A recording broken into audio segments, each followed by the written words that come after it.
बिस्मिल्लाहिर्रहमानिर्रहीम। हाँ तो भैया क्या हाल है। कल मेरा दोस्त जाकिर गया था घूमने के लिए। उसने एक वीज़ा लिया था जिसका नाम था पैसिफिक एयरलाइंस के नाम से वो वीज़ा था। उसने वो वीज़ा लेके जो घूमने गया था ना, वो कम से कम 4 ऐसे कंट्रीज घूम के आया है जो उसके एक ही वीज़े पे उसको घूमने के लिए मिले थे। तो वो कौन से मैं वो आपको पहले गिनाता हूँ। वो है एक चिली, दूसरा है कोलंबिया, तीसरा है मेक्सिको और चौथा है पेरू। अच्छा, ये पेरू ये मिला के ये टोटल हो गए 4 कंट्रीज। ये 4 कंट्रीज वो मेरा भाई दोस्त जाकर घूम के आ गया।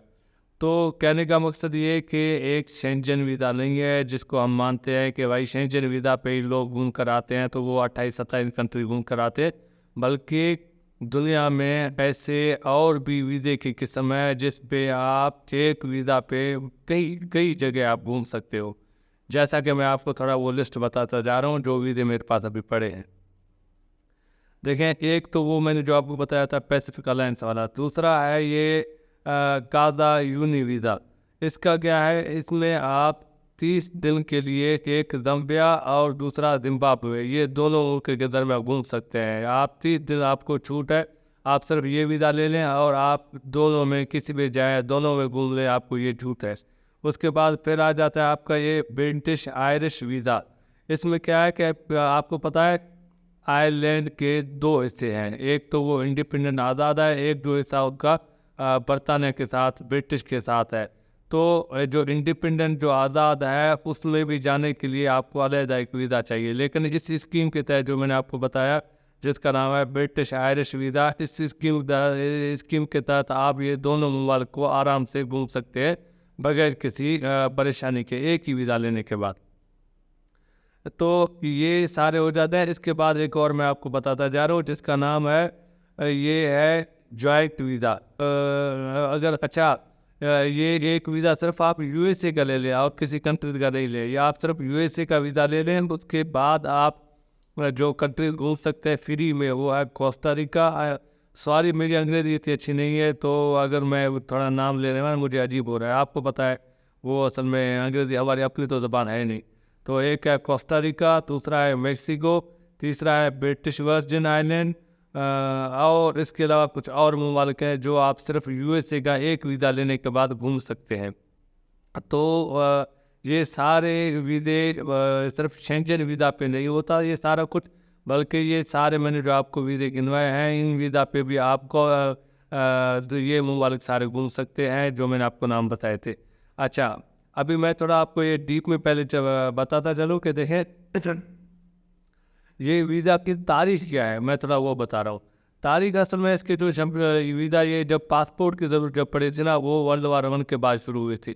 वर्ल्ड वार 1 के बाद जो ममालिक आपस में जुड़ के उन्होंने एक सलाह मशवरा किया था, ये किया था उन्होंने लीग ऑफ नेशंस में। उन्होंने यही पेरिस में कहा था कि भाई हमें कोई ऐसे डॉक्यूमेंट चाहिए जिसके ज़रिए से हम अगर कहीं जाएँ बाहर तो एक दूसरे से परमिशन लेनी पड़े या कोई कागज़ात आपस में दिखाएँ। तो वो कागज़ात उन्होंने क्या किया, उन्होंने पासपोर्ट का वो इनॉग्रेशन किया। पासपोर्ट एक डॉक्यूमेंट उन्होंने निकाला कि अभी इसके बगैर कोई बंदा कहीं बाहर जाए तो उससे पूछा जाएगा, वरना ये बाद में कागज़ दिखाए।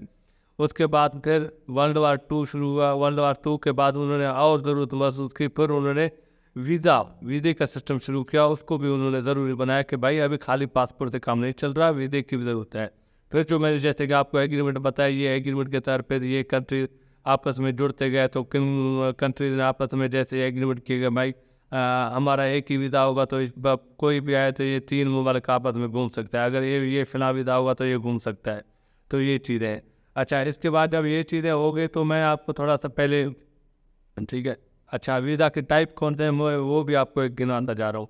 देखें, एक वीज़ा का टाइप है जिसको बोलते हैं टूरिस्ट वीज़ा। टूरिस्ट वीज़ा के लिए वैसे ज़रूरी कौन कौन सी चीज़ें मैं वो आपको बता रहा हूँ कि भाई टूरिस्ट वीज़ा के लिए आपके लिए ज़रूरी है कि आपके पास ये एक तो अकोमोडेशन हो, मतलब कि आप वहाँ पे अगर कहीं घूमने जा रहे हैं, जिस मुल्क का आप वीज़ा ले रहे हैं, तो आपके पास अकोमोडेशन होना लाजमी है। अकोमोडेशन के बाद आपके पास इतने फ़ंड हैं कि आप घूमने जा रहे हैं। अगर आप 1 महीने के लिए घूमने जा रहे हैं तो आपके पास 1 महीने के फंड्स हैं, इतने पैसे हैं कि आप घूमने जा रहे हैं। इसके बाद फिर वो कागज़ात जिसकी ज़रूरत पड़ती है, जैसे कि भाई आपकी शादी हुई है नहीं हुई है, आपके पहले प्रॉपर्टी है नहीं है।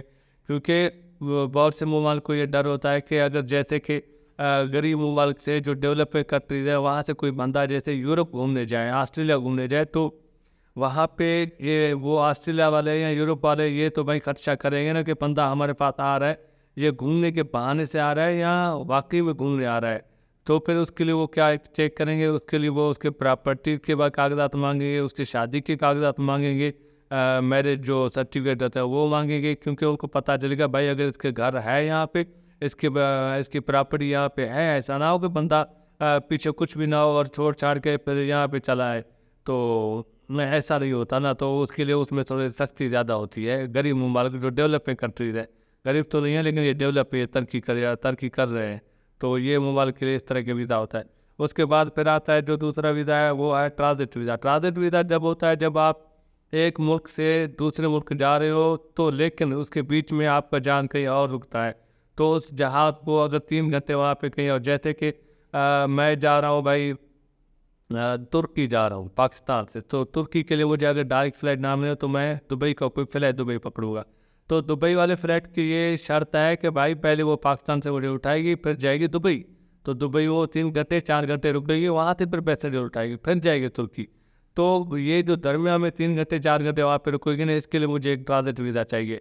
ये अच्छा हर कंट्री के लिए ट्रांजिट वीज़ा के लिए लाजमी नहीं कि अप्लाई करूँ। अभी यहाँ पे मेरे तरफ से एयरलाइन वाले खुद अप्लाई कर रहे हैं, उनका अपना सिस्टम होता है कि भाई ये यहाँ पे रुकेगा, और वो मुझे एक लाउंज होता है एयरपोर्ट में, दुबई वाले जैसे मैं बता रहा हूँ, तो वो उस लाउंज से मुझे बाहर नहीं छोड़ेंगे, जाने नहीं देंगे, क्योंकि मेरे पास ट्रांजिट वीज़ा है। उसका मकसद ही ये है कि मैं वहाँ पे रुकूँ।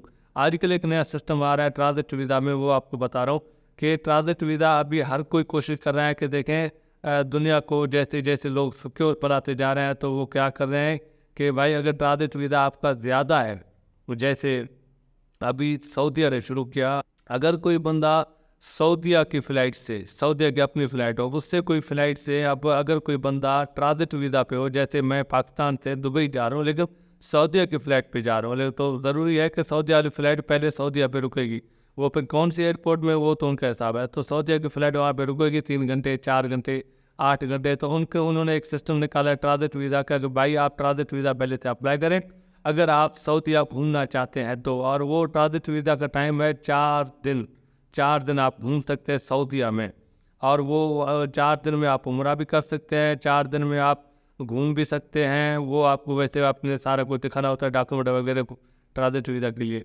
तो उसके बाद फिर आप अपना अगला सफ़र पकड़ें। जैसे आपको पता है सऊदीया तरक्की तो कर रहा है, वो अपने नए नए प्रोजेक्ट ज़ाहिर करता जा रहा है, तो इसीलिए वो लोगों का अट्रैक्शन खींचने के लिए इस तरह के स्कीम ला रहा है, इस तरह की पॉलिसी बना रहा है। तो ये एक ट्रांजिट वीज़ा है। अभी ट्रांजिट वीज़ा से बहुत से ममालिक इस तरीके से भी फ़ायदा उठा रहे हैं।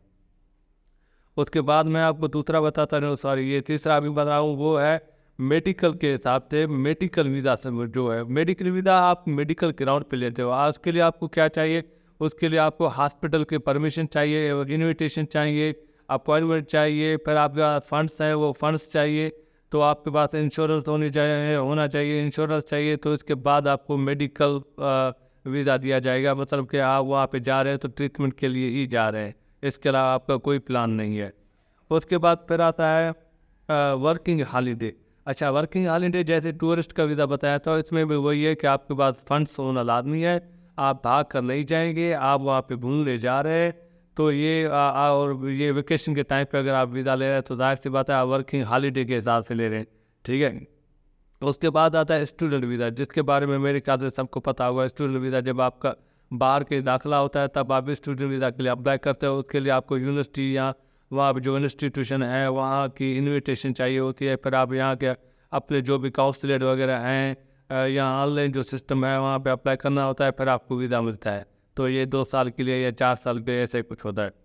उसके बाद फिर आता है भाई इन्वेस्टमेंट वीज़ा। इन्वेस्टमेंट वीज़ा के लिए यही है कि आपके पास फंड्स होने चाहिए, आपके पास पहले पैसे ज़्यादा होने चाहिए, और पैसे अगर ज़्यादा हो गए तो वो फिर आपको इन्वेस्टमेंट वीज़ा में रेजिडेंस वीज़ा दे देंगे, मतलब कि वहाँ के रहायशी वीज़ा दे देंगे, क्योंकि उनको पता है अगर आप हमारे पास पैसे लाओगे तो इन्वेस्ट करोगे, आपके पास ये वीज़ा होना लाजमी है, तो वो आपको वो वीज़ा दे देंगे। इसके लिए आपके पास बहुत सारे पैसे होने चाहिए।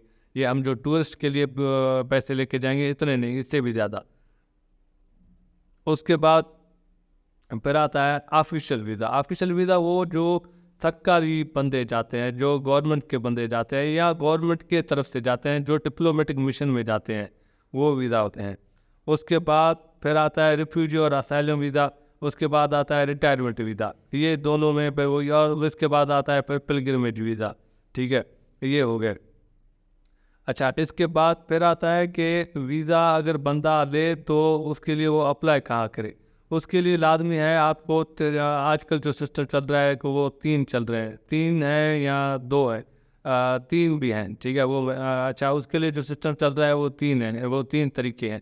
एक तो जो आप काउंसलेट में अपने डॉक्यूमेंट्स जमा कर रहे हो, दूसरा वो जो आप ऑनलाइन काम कर रहे हो, ऑनलाइन अपने डॉक्यूमेंट्स जमा कर रहे हो, और तीसरा जो आप कोई एजेंट थ्रू वो अपना वीज़ा अप्लाई कर रहे हो। तो ये सारा कुछ इसमें आ जाता है। अच्छा, इसमें फिर आ जाता है फ्री वीज़ा ट्रेवल और वीज़ा ऑन अराइवल। ये दोनों थोड़ा अलग किस्म है।